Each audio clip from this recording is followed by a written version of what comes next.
Friends, क्यों ना मैं आपको कुछ ऐसे ऑप्शन बताऊंगा एमएस वर्ड 365 में कि आप अपने डॉक्यूमेंट में किसी एक स्पेसिफिक वर्ड को रीटाइप करने की बजाय आप उसको shortcutly again and again insert कर सकें।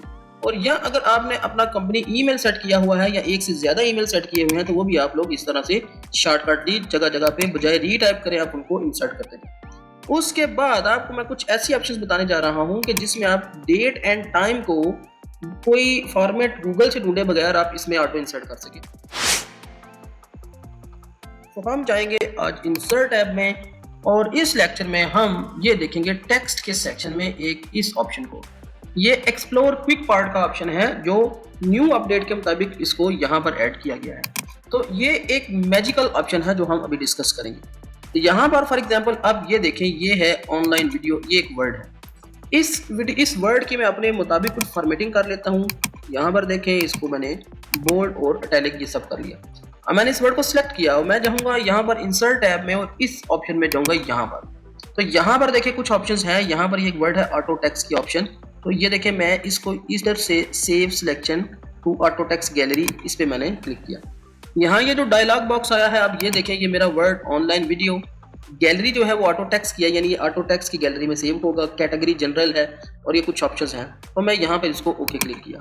अब इसको मैंने ऑटो टेक्स्ट की गैलरी में सेव कर लिया है। तो मैं अगर इसी वर्ड को कहीं भी दोबारा री इंसर्ट करना चाहता हूँ तो यहाँ पर देखें, मैं इधर जाके तो आप देखेंगे जो ऑटो टेक्स्ट में ये वो वर्ड है आ चुका। इस गैलरी में मैंने इसे क्लिक किया तो ये ऑटोमेटिकली यहाँ पर इंसर्ट हो गया। तो इस तरह से करके हम इस वर्ड को जहाँ मर्जी चाहें इंसर्ट कर सकते हैं। यही नहीं, इसके साथ फर्दर और ऑप्शंस भी हैं जिन्हें हम देखते हैं। यहाँ पर जाएंगे अगेन और अब यहाँ से गौर से देखिए डॉक्यूमेंट प्रॉपर्टी, ये एक न्यू ऑप्शन है। इसमें जो लोग ये जानते हैं माइक्रोसॉफ्ट वर्ड को यूज़ करना, उनको पता है कि जब हम कोई डॉक्यूमेंट क्रिएट करते हैं तो उसका abstract, author, category, comment, company, ये सब कुछ उस डॉक्यूमेंट के अंदर ये चीज़ें स्टोर होती हैं। तो यहाँ पर देखेंगे कंपनी ईमेल, मैं इस पर वर्क करता हूँ। सबसे पहले मैं इस पैराग्राफ के एंड पे ईमेल इंसर्ट करना चाहता हूँ। तो ये सेकंड पैराग्राफ है, मैं अपने पॉइंटर को इधर ले आया हूँ। तो यहाँ पर देखें, यहाँ पर जाकर मैं डॉक्यूमेंट प्रॉपर्टी, कौन सी प्रॉपर्टी, मैं इसकी ईमेल इंसर्ट करना चाहता हूँ, इसे मैंने क्लिक किया। तो यहाँ एक टेक्स्ट बॉक्स आ गया, यहाँ पर मैं अपना ईमेल टाइप कर देता हूँ। तो अब आप देख रहे हैं कि ईमेल टाइप होने के बाद मैं इसको इस पे जो वर्क करने वाला हूँ। तो ये देखें, ये मैंने इसको टाइप कर दिया। अब मैं इस पैराग्राफ के एंड पे यही ईमेल इंसर्ट करना चाहता हूँ। तो मैं दोबारा यहाँ पर जाऊँगा डॉक्यूमेंट प्रॉपर्टी में। तो ये देखें कंपनी ईमेल, मैंने इससे क्लिक किया तो ये ईमेल यहाँ भी इंसर्ट हो चुका है। तो अब मैं अपने इंटायर डॉक्यूमेंट में जहाँ भी ये ईमेल इंसर्ट करना चाहता हूँ तो इसको मैं इंसर्ट कर सकता हूँ। तो ये चूँकि डॉक्यूमेंट प्रॉपर्टीज़ का एक ऑप्शन है। तो इसके अलावा हम और भी कुछ प्रॉपर्टीज़ हैं उन पर फोकस कर सकते हैं, जिस तरह ये टाइटल है, status, publish date, each and और मैनेजर नेम, कीवर्ड, ये सारी चीज़ें आ सकती हैं। अब हम आते हैं इस पर फील्ड की ऑप्शन पर, ये तीसरी ऑप्शन। तो हम इसे देखने वाले हैं। अब आप देखिए यहाँ पर क्या है, ये इसमें कुछ फील्ड में कुछ ऐसे ऑटो फीचर्स हैं जो हमारे लिए जानने बेहद ज़रूरी है। तो आप ये देखिए, प्लीज़ चूज अ फील्ड। अगर हम नंबरिंग की बात करें तो देखो ऑटो नंबरिंग है, ये नंबरिंग इंसर्ट कर सकते हैं, न्यूमेरिक, और उसके बाद ये सारी नंबरिंग। और मजीद अगर हम कैटेगरीज में देखें, डेट एंड टाइम, इस पे आते हैं। तो अब यहाँ पर देखेंगे डेट एंड टाइम, डेट है, edit time, each and everything यहाँ पर मौजूद है। तो यहाँ पर हम इस एक ऑप्शन को, इस डेट को सिलेक्ट करें तो मैं देखो ओके क्लिक किया तो ये जो डेट है ये यहाँ पर इंसर्ट हो चुकी है।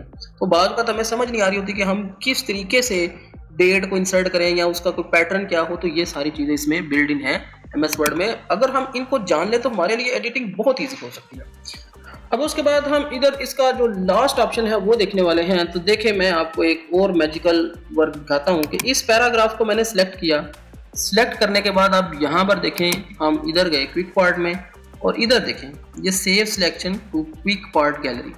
जब मैं इसे क्लिक करूँगा तो यहाँ पर देखें इसके स्टार्ट में क्लिक इंसर्ट एंड ये ऑटोमेटिकली इसने इसको एक नाम दे दिया, या मैं इसका नाम यहाँ से चेंज भी कर सकता हूँ। और उसके बाद गैलरी का नेम क्विक पार्ट और जनरल कैटेगरी मैंने इसको इंसर्ट करी, इसको मैं ओके प्रेस करूँगा तो ये इसमें सेव हो जाएगा। क्योंकि मैंने इसके ऑलरेडी किया तो मैं यहाँ से ओके प्रेस नहीं करूँगा, मैं आपको बताऊँगा ये वर्क किस तरह करता है।